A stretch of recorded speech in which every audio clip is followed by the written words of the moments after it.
রঘু ডাকাত নিয়ে দেব কিন্তু খুব শীঘ্রই আসছে বড় পর্দায়। সো এই রঘু ডাকাতের ট্রেইলার কিন্তু চলে আসছে, আর আমি আহমেদ শাহরুখও চলে আসলাম আমার শেষ শাহরুখ চ্যানেলে এই রিয়াকশনটা দিতে যে রঘু ডাকাতের ট্রেলারটা কেমন হয়েছে। সো আর কথা বাড়াচ্ছি না, let's go to the reaction.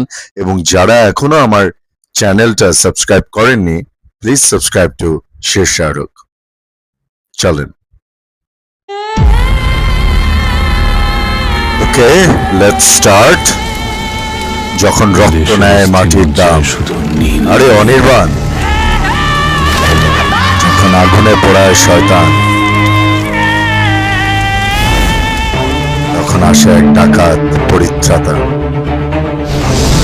ডাকাত ডাকাত হলে ভিজুয়ালস খুব সুন্দর। বিপদ।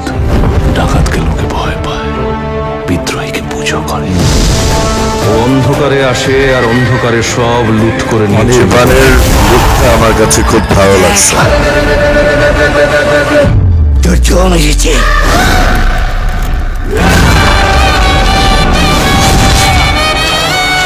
ব্যাকগ্রাউন্ড মিউজিকও ভালো। মেগাস্টার দেব, মেগাস্টার কয়জন? মেগাস্টার শাকিব খান, মেগাস্টার দেব। আমার লড়াইকে তুই সত্যি করেছিস। সাহেবের পিঠে চাবুক পড়েছে। ভাই যাই হোক না কেন, থাকস অফ হিন্দুস্তানের মতো না হলেই খুশি। আছে সাহস। দীপিকা,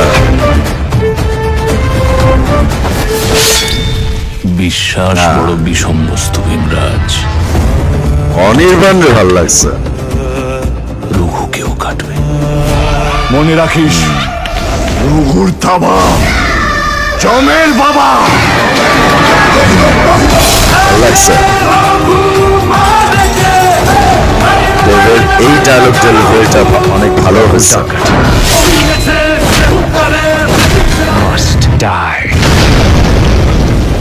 এই নীলের জন্য অ্যাকশন গুলা দেখে মনে হচ্ছে বেশ ভালো হয়েছে। আর নয় এটা।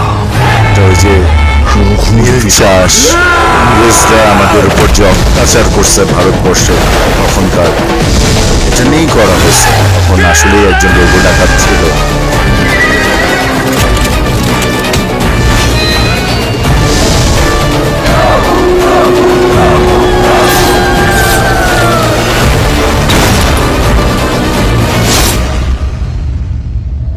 বনের বাঘ রাস্তায় হায় মরে না, যে মারতে যায় তাকে চিরে দেয়।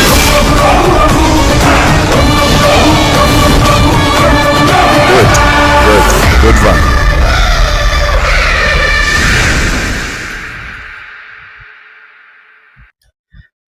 25শে সেপ্টেম্বর রিলিজ পাচ্ছে, আর 25শে সেপ্টেম্বর হচ্ছে আমার বাবার জন্মদিন। তো আমি যেটা বলছিলাম আর কি, ট্রেলারটা আমার কাছে দেখেন একটা বিষয় থেকে মোটামুটি, একটা বিষয় থেকে ভালো, একটা থেকে খুব ভালো। ট্রেলারটা আমার কাছে ভালো লেগেছে, ওভারঅল ভালো লেগেছে। এখন পুরো মুভিটা দেখতে পারলে বোঝা যাবে যে সেই ভালোটা কি খুব ভালোতে গিয়ে থাকে নাকি ভালো, মানে ভালো ওয়ান টাইম ওয়াচেবল। কারণ কিছু কিছু মুভি থাকে যে একবার দেখলে মন ভরে না, বারবার দেখতে ইচ্ছা করে। সো আমি উইশ করছি যে রঘু ডাকাতও সেরকম একটা মুভি হবে। বাট যতটুকু আমি ট্রেলারে দেখলাম আমার কাছে দুর্দান্ত লাগছে। দেবের পারফরমেন্স, ডায়লগ ডেলিভারি, অনির্বাণের যে অ্যাক্টিং লেভেল, ইধিকা আছে, আরো অনেকেই আছে, ব্যাকগ্রাউন্ড মিউজিক, স্টোরি প্লট সবকিছুই আমার কাছে ভালো লাগছে। এখন হচ্ছে আমি মুভিটা দেখার জন্য আর কি উৎসুক হয়ে আছি যে মুভিটা কেমন হয়। কারণ এটা হচ্ছে একটা মানে সত্য কথা, তিতা সত্য কথা যে অনেক মুভি এরকম আছে যেগুলো ট্রেলার গুলো এত দুর্দান্ত হয়, এত একটা হাই এক্সপেকটেশন নিয়ে বসে থাকি, পরে দিয়ে মুভি দেখতে গিয়ে দেখি যে এটা কি দেখলাম। সো ওরকম কিছু রঘু ডাকাতের ক্ষেত্রে না হোক, মুভিটা ভালো হোক। খাদানের ক্ষেত্রে এমন হয়েছিল, খাদানের বেশ কিছু জিনিস আমার কাছে ট্রেলার টিজার দেখে মনে হয়েছিল যে ওকে, বাট মুভিটা যখন দেখেছি তখন আমার কাছে খুব ভালো লাগছিল। সো রঘু ডাকাত আশা করি ব্লকবাস্টার একটা মুভি হবে। All the best. অ্যান্ড ভিডিওটা আমার অবশ্যই লাইক করবেন, কমেন্ট করবেন, শেয়ার করবেন, চ্যানেলটা প্লিজ সাবস্ক্রাইব করবেন। একটু দ্রুত সাবস্ক্রাইবার্সটা বাড়া আমার জন্য খুব প্রয়োজন। প্লিজ আপনারা এই বিষয়টা একটু বুঝবেন এবং আমাকে সাপোর্ট করবেন, আমার চ্যানেলটা সাবস্ক্রাইব করবেন। Thank you so much.